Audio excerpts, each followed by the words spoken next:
Halo, apa kabar? Balik lagi di channel ini. Pada video kali ini saya akan membuat video tentang latihan soal untuk tes P3K tahun 2021 mengenai kemampuan manajerial. Nah, di sini saya sudah membuat sekitar 40 soal yang dapat kita bahas bersama-sama. Mungkin nanti jika ada soal yang berbeda dengan jawaban yang saya berikan, bisa tulis di kolom komentar, kita belajar bersama. Jadi untuk soal yang pertama, bagaimana Anda membagi tugas kepada rekan dan bawahan Anda? Yang A, saya membaginya sesuai dengan kepribadian dan sifat, saya membaginya sesuai dengan minat dan keinginan, saya membaginya sesuai dengan keahlian dan keterampilan, saya membaginya sesuai dengan minat dan kemampuan, dan saya membaginya sesuai dengan bakat. Jadi di sini kita bisa lihat jawaban yang paling tepat yaitu saya membaginya dengan keahlian dan keterampilan. Lalu lanjut soal yang kedua. Apakah Anda membuat daftar harian urgensi dan prioritas dari pekerjaan Anda? Saya mencatat untuk pertimbangan sasaran dan deadline. Saya jarang mencatat tapi terekam selalu dalam pikiran saya. Saya tidak membutuhkan daftar harian dan lakukan sesuai dengan yang terdekat dan terpenting. Saya selalu mencatat untuk pertimbangan pengambilan keputusan, dan saya kadang mencatatnya, kadang tidak. Jadi di sini kita bisa melihat jawaban yang paling tepat yaitu saya mencatat untuk pertimbangan sasaran dan deadline. Ingat, dalam kemampuan manajerial kita harus mencatat atau membuat daftar harian untuk urgensi dan prioritas dari pekerjaan. Lalu soal yang selanjutnya, apakah Anda sebagai seorang pemimpin mendelegasikan tugas kepada staf Anda? Jadi di sini saya mendelegasikan semua tugas kepada semua staf, dan saya sebagai pengontrol atau pengawas, saya mendelegasikan sebagian tugas kepada staf, sebagian kepada saya mendelegasikan tugas biasa kepada staf dan tugas penting untuk saya mendelegasikan sebagian kecil tugas kepada staf, saya mendelegasikan sebagian besar tugas kepada staf. Jadi di sini jawaban yang paling tepat yaitu yang A. Saya mendelegasikan semua tugas kepada staf dan saya sebagai pengontrol dan pengawasnya. Jadi di sini itulah salah satu tugas sebagai seorang pemimpin. Jadi jika ada stafnya yang melakukan kesalahan, kita bisa perbaiki dengan kontrol dan pengawasan yang baik. Lalu soal selanjutnya, seberapa seringkah Anda berusaha dengan aktif untuk mencegah gangguan, tamu, rapat, atau telepon yang biasanya sering mengacaukan hari kerja Anda? Nah, yang A, saya tidak merasa terganggu dengan itu. Yang B, saya selalu menyortir seberapa penting hal tersebut terlebih dahulu. Yang C, saya selalu menolak dan menjauhi hal tersebut agar pekerjaan selesai dengan baik. Yang D, tergantung situasi apakah dipenuhi atau tidak. Yang D, saya merasa terganggu dengan hal itu. Jadi jika ada telepon, tamu, itu sebagai api untuk mencegah gangguan-gangguannya. Jadi jawaban yang tepat yaitu yang B. Kita harus selalu menyortir. Ya, saya selalu menyortir seberapa penting hal tersebut terlebih dahulu. Lalu soal selanjutnya, seberapa sering gagasan Anda diterima dan dijalankan dengan baik oleh tim atau rekan kerja? Di sini selalu gagasan saya cenderung dan selalu diterima. Kadang-kadang jika ide baik itu muncul, sering kebanyakan gagasan saya unik sehingga dapat diterima. Saya jarang menemukan ide. Kadang-kadang ide diterima. Jadi jawaban yang paling tepat yaitu yang A, selalu ya. Gagasan saya cemerlang dan selalu dapat diterima. Lalu soal selanjutnya, seberapa pentingkah kekompakan tim bagi Anda? Tidak terlalu penting karena yang terpenting adalah target tercapai. Penting tapi bukan yang utama. Biasa saja karena kita di dunia profesional tidak begitu perlu kedekatan. Cukup penting karena merupakan dorongan untuk mencapai tujuan. Penting tapi yang utama adalah target. Jadi di sini jawaban yang paling tepat adalah E, karena kekompakan bagi tim itu sangat penting ya. Tapi tetap kita harus mencapai targetnya dalam setiap usaha dan pekerjaan yang akan kita selesaikan, yang kita kerjakan.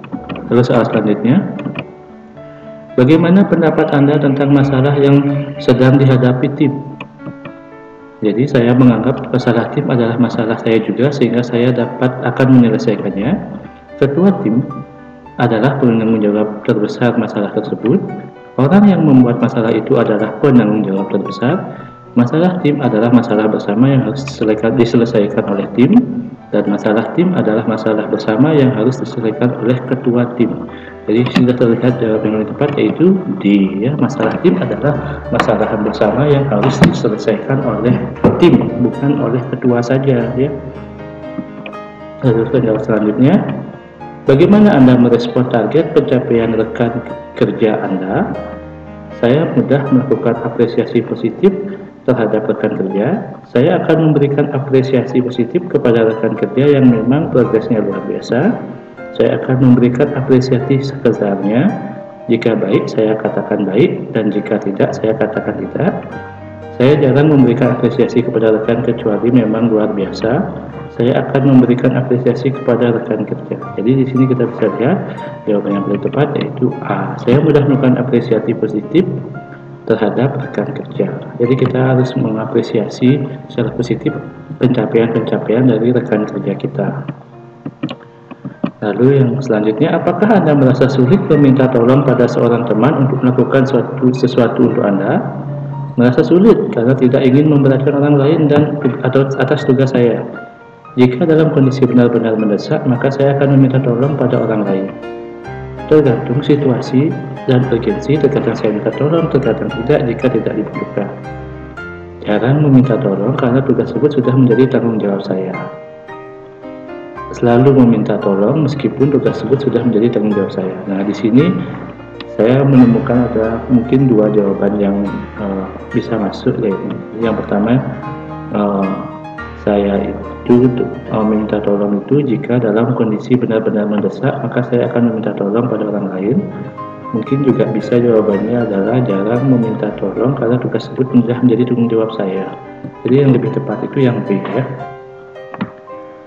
Lalu soal selanjutnya, bagaimana pendapat Anda tentang pencapaian target tim Anda dan individu? Ya, di sini target tim dan individu. Jadi target individu tercapai, maka target tim akan tercapai. Target tim utama meskipun target individu tidak tercapai.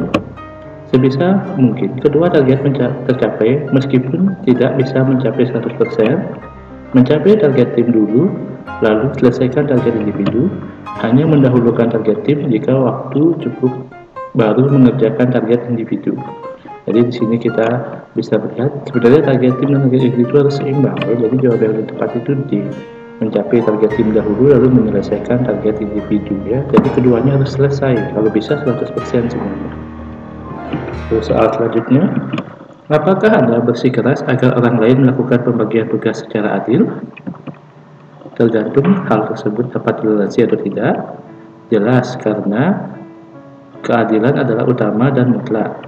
Tidak masalah jika kedua pihak puas walaupun bukan dalam posisi yang adil. Tidak masalah walaupun tidak adil, proporsinya cukup dan dapat berjalan dengan baik.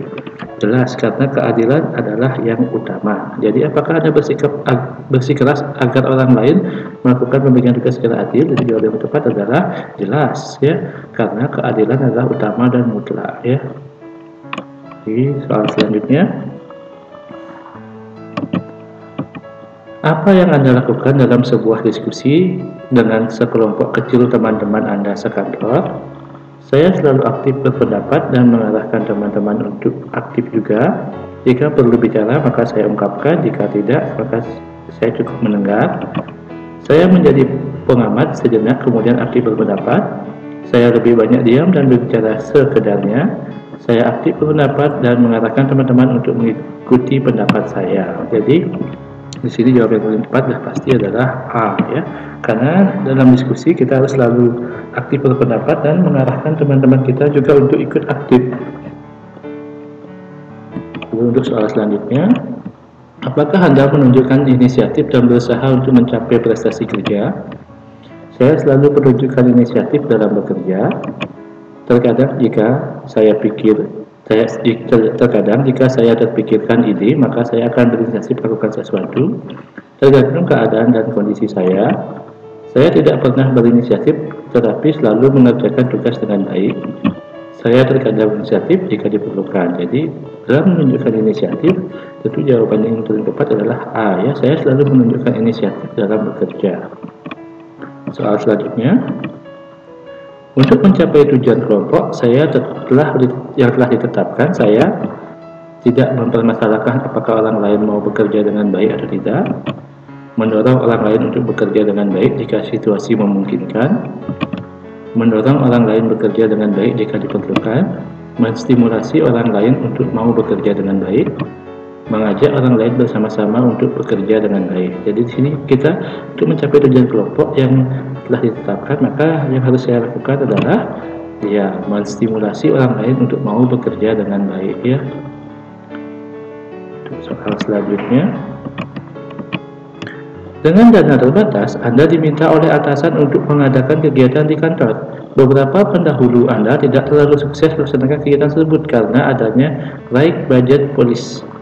Reaksi Anda ketika menerima tugas tersebut adalah menolak tugas tersebut karena dirasa mustahil untuk dilaksanakan, menerima tugas tersebut dengan berbagai syarat yang harus dipenuhi, menolak tugas dengan mengemukakan kekurangan-kekurangan diri dan meminta atasan untuk menugaskan kepada orang lain, menerima tugas tersebut kemudian mengajak rekan-rekan kerja untuk mendiskusikan berbagai alternatif cara menyelesaikan tugas tersebut, dan menerima tugas tersebut kemudian mencoba menyelesaikannya sendiri. Jadi di sini sudah kelihatan ya, jawaban yang tepat adalah D.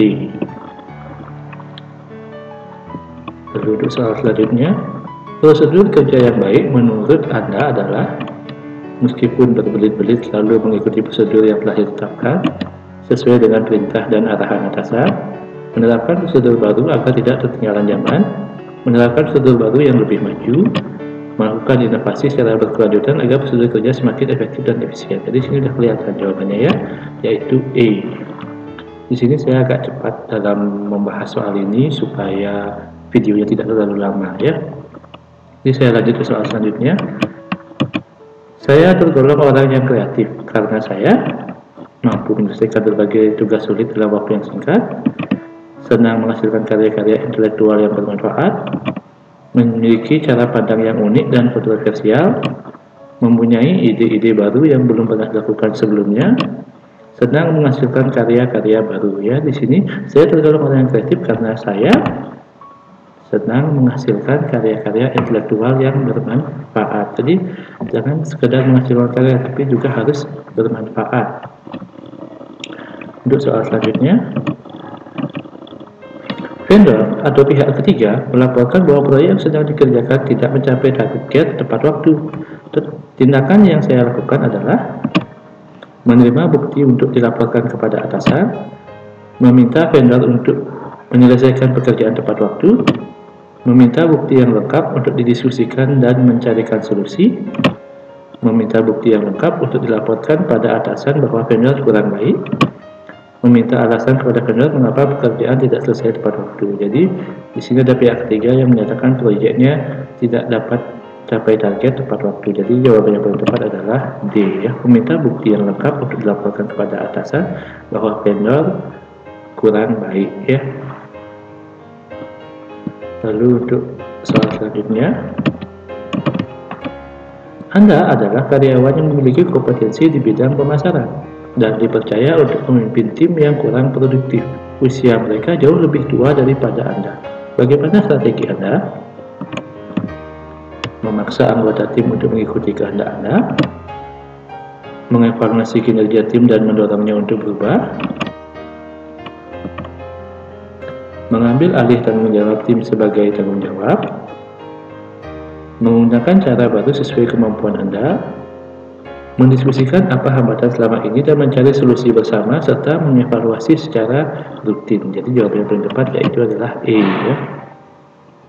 Untuk soal selanjutnya, Anda mendapat klien yang sangat kritis terhadap hasil kerja Anda. Menghadapi klien tersebut, bersedia memenuhi semua permintaan sehingga dapat memuaskan klien, bernegosiasi dengan klien bahwa tidak semua permintaannya dapat dipenuhi, melaporkan sikap klien tersebut kepada atasan, meminta atasan untuk menambah pegawai yang dapat membantu klien tersebut, meminta atasan untuk menambah pegawai khusus. Jadi sini ada klien yang kritis. Jadi menghadapi klien yang seperti itu, sikap kita seharusnya adalah bernegosiasi dengan klien bahwa tidak semua permintaannya dapat dipenuhi. Untuk soal selanjutnya, saya mampu menuntaskan tugas sebelum batas waktu yang ditetapkan. Saya memiliki waktu senggang pada jam kerja.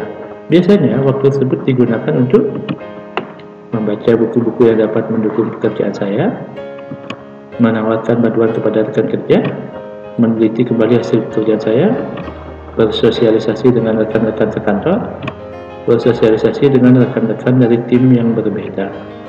Jadi di sini saat memiliki waktu senggang, apa yang kamu lakukan? Jadi jawaban yang tepat adalah membaca buku-buku yang dapat mendukung pekerjaan saya.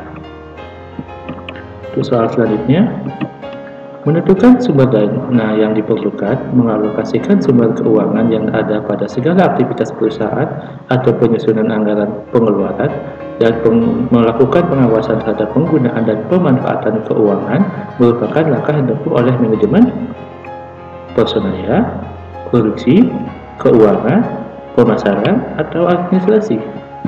Jadi dari kata-kata menentukan sumber dana yang diperlukan, mengalokasikan sumber keuangan. Lalu di sini kita dapat tarik kesimpulan bahwa ini merupakan manajemen keuangan, ya. Lalu untuk soal selanjutnya, perhatikan unsur pekerjaan berikut ini. Pertama ada direktur utama, ada mandor, ada pegawai pengawas lapangan, ada kepala bagian, ada supervisor, dan ada dewan direksi. Yang merupakan bagian dari lower management, yaitu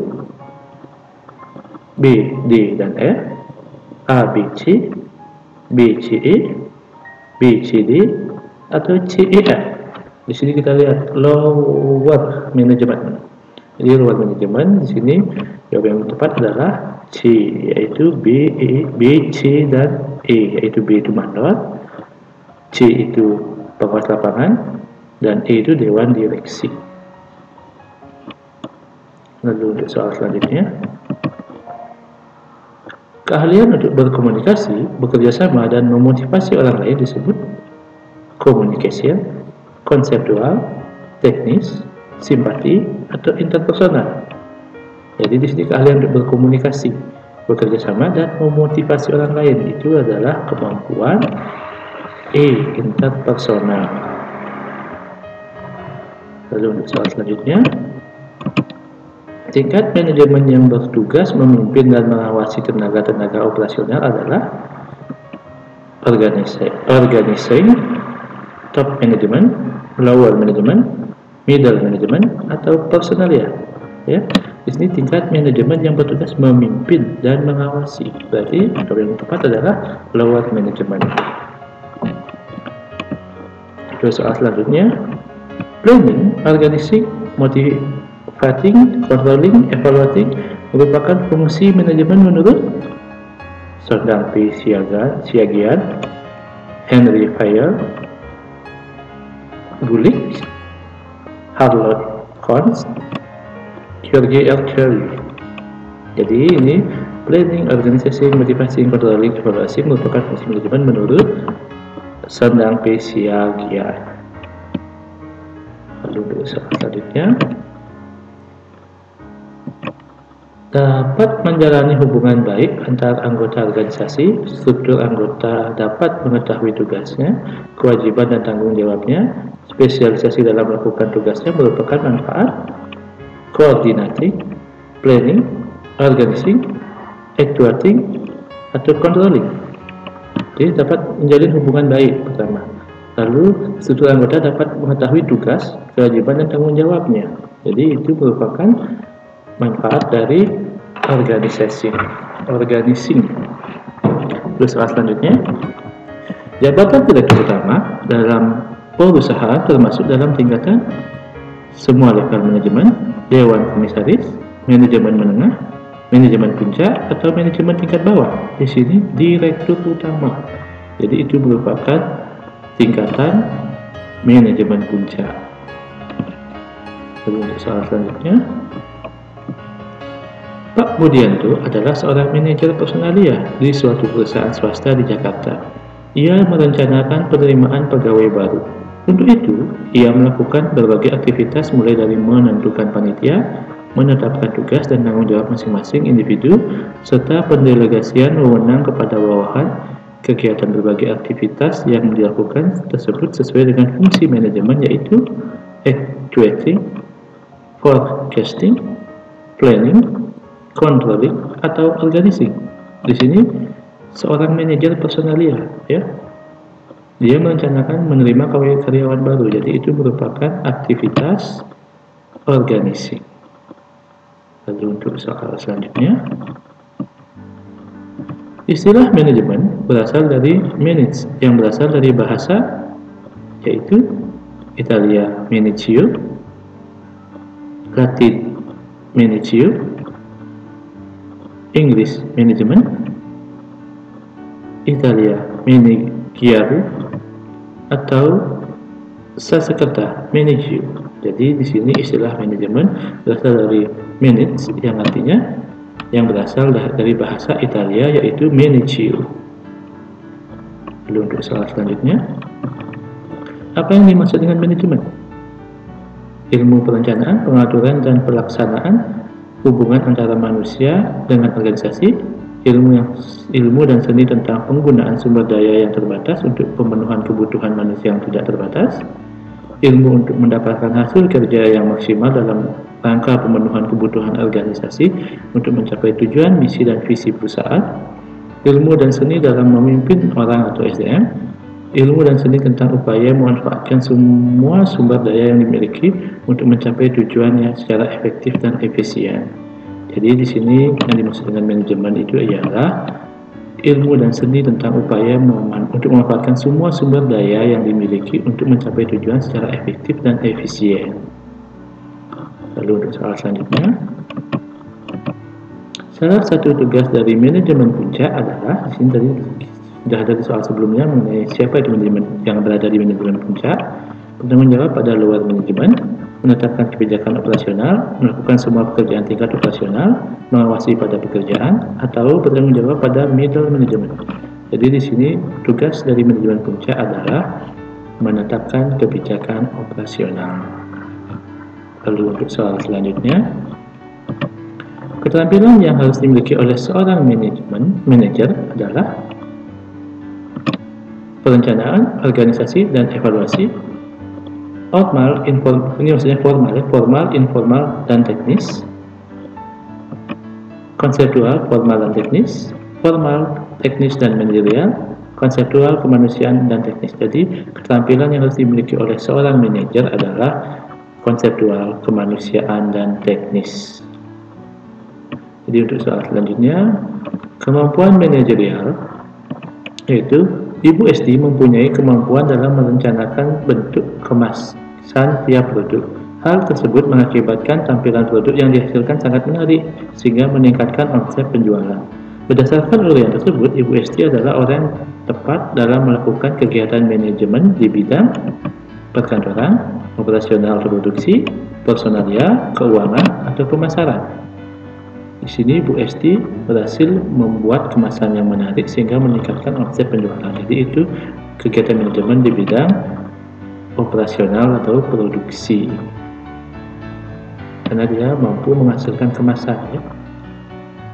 Lalu soal selanjutnya, prinsip the right of man on the right place yang digunakan dalam menetapkan seorang untuk menempati suatu jabatan dalam organisasi merupakan pelaksanaan dari fungsi controlling, planning, organizing, actuating. Di sini tindakan untuk actuating itu tindakan untuk mengusahakan agar semua kelompok berusaha untuk mencapai sasaran sesuai yang diinginkan, atau motivating. Jadi di sini the right man on the right place itu fungsi dari organizing, ya. Lalu untuk soal selanjutnya, perhatikan fungsi-fungsi manajemen di bawah ini. Ada mengetahui hasil pekerjaan, mengetahui jalannya program, memberi motivasi kerja, mengembangkan keterampilan dan kemampuan staf, membagi pekerjaan, memperbaiki kesalahan yang dibuat pegawai, Berdasarkan uraian di atas, hal yang termasuk tujuan dari fungsi manajemen controlling ditujukan oleh nomor. Ingat, fungsi sebagai manajemen controlling 1, 2, dan 3, 1, 2, dan 4, 2, 3, dan 4, 4, 5, dan 6, 1, 2, dan 6. Jadi di sini yang termasuk tujuan dari fungsi manajemen controlling itu adalah 1, 2, dan 6, yaitu mengetahui hasil pekerjaan, mengetahui jalannya program, dan memperbaiki kesalahan yang dibuat oleh pegawai. Lalu untuk soal selanjutnya, perhatikan hal-hal yang dibahas dalam manajemen berikut ini. Sumber dana, promosi dan mutasi, penerimaan pegawai, pengawasan penggunaan dana. Berdasarkan uraian di atas, hal-hal yang termasuk ruang lingkup manajemen keuangan ditujukan oleh nomor manajemen keuangan. 1, 2, dan 3, 1, 2, dan 4, 3, 4, dan 5, 1, 4, dan 5, atau 2, 3, dan 4. Di sini manajemen keuangan itu termasuk adalah 1, 4, dan 5, yaitu sumber dana, pengawasan penggunaan dana, dan penggunaan dana tersebut.